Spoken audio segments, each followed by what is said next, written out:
വിശുദ്ധ മത്തായി എഴുതിയ സുവിശേഷം അധ്യായം 17. യേശു രൂപാന്തരപ്പെടുന്നു. യേശു 6 ദിവസം കഴിഞ്ഞ് പത്രോസ്, യാക്കോബ്, അവൻ്റെ സഹോദരൻ യോഹന്നാൻ എന്നിവരെ മാത്രം കൂട്ടിക്കൊണ്ട് ഒരു ഉയർന്ന മലയിലേക്ക് പോയി. അവൻ അവരുടെ മുമ്പിൽ വെച്ച് രൂപാന്തരപ്പെട്ടു. അവൻ്റെ മുഖം സൂര്യനെപ്പോലെ വെട്ടിത്തിളങ്ങി. അവൻ്റെ വസ്ത്രം പ്രകാശം പോലെ ധവളമായി. മോശയും ഏലിയായും അവനോട് സംസാരിക്കുന്നതായി അവർ കണ്ടു.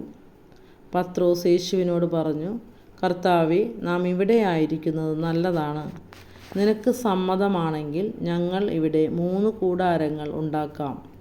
ഒന്ന് നിനക്ക്, ഒന്ന് മോശയ്ക്ക്, ഒന്ന് ഏലിയായ്ക്ക്. അവൻ സംസാരിച്ചു കൊണ്ടിരിക്കുമ്പോൾ ശോഭയേറിയ ഒരു മേഘം വന്ന് അവരെ ആവരണം ചെയ്തു. മേഘത്തിൽ നിന്ന് ഇങ്ങനെ ഒരു സ്വരമുണ്ടായി: ഇവൻ എൻ്റെ പ്രിയപുത്രൻ, ഇവനിൽ ഞാൻ പ്രസാദിച്ചിരിക്കുന്നു. ഇവൻ്റെ വാക്ക് ശ്രവിക്കുവിൻ. ഇത് കേട്ട ക്ഷണത്തിൽ ശിഷ്യന്മാർ കമിഴ്ന്നു വീണു. അവർ ഭയവിഹ്വലരായി. യേശു സമീപിച്ച് അവരെ സ്പർശിച്ചുകൊണ്ട് പറഞ്ഞു, എഴുന്നേൽക്കുവിൻ, ഭയപ്പെടേണ്ട. അവർ കണ്ണുകൾ ഉയർത്തി നോക്കിയപ്പോൾ യേശുവിനെ അല്ലാതെ മറ്റാരെയും കണ്ടില്ല. ഏലിയായുടെ ആഗമനം.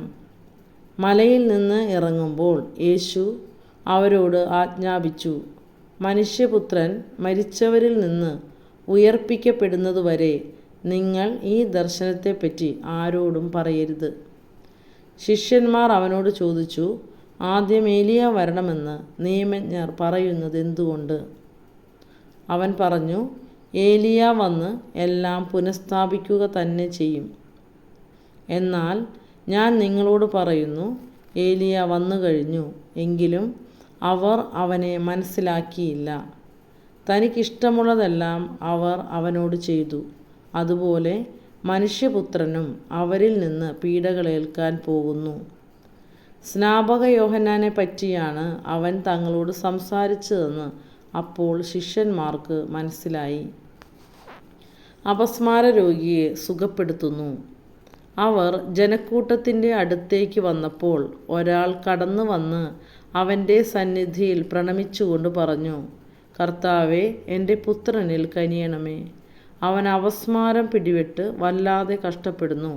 പലപ്പോഴും അവൻ തീയിലും വെള്ളത്തിലും വീഴുന്നു. ഞാൻ അവനെ നിൻ്റെ ശിഷ്യന്മാരുടെ അടുത്ത് കൊണ്ടുവന്നു, പക്ഷേ അവനെ സുഖപ്പെടുത്താൻ അവർക്ക് കഴിഞ്ഞില്ല. യേശു പ്രതിവചിച്ചു, വിശ്വാസമില്ലാത്തതും വഴിപിഴച്ചതുമായ തലമുറയെ, എത്ര നാൾ ഞാൻ നിങ്ങളുടെ കൂടെ ഉണ്ടായിരിക്കും? എത്ര നാൾ ഞാൻ നിങ്ങളോട് ക്ഷമിച്ചിരിക്കും? അവനെ ഇവിടെ എൻ്റെ അടുത്ത് കൊണ്ടുവരിക. യേശു അവനെ ശാസിച്ചു. പിശാച് അവനെ വിട്ടുപോയി. തൽക്ഷണം ബാലൻ സുഖം പ്രാപിച്ചു. അനന്തരം ശിഷ്യന്മാർ തനിച്ച് യേശുവിനെ സമീപിച്ച് ചോദിച്ചു, എന്തുകൊണ്ടാണ് അതിനെ ബഹിഷ്കരിക്കാൻ ഞങ്ങൾക്ക് കഴിയാതെ പോയത്?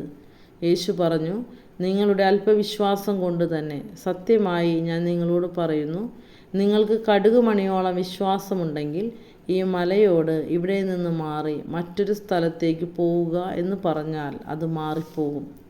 നിങ്ങൾക്ക് യാതൊന്നും അസാധ്യമായിരിക്കുകയില്ല. പീഡാനുഭവവും ഉത്ഥാനവും. 2-ാം പ്രവചനം.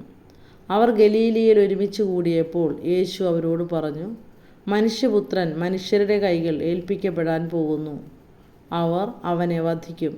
എന്നാൽ 3-ാം ദിവസം അവൻ ഉയർപ്പിക്കപ്പെടും. ഇത് കേട്ട് അവർ അതീവ ദുഃഖിതരായി തീർന്നു.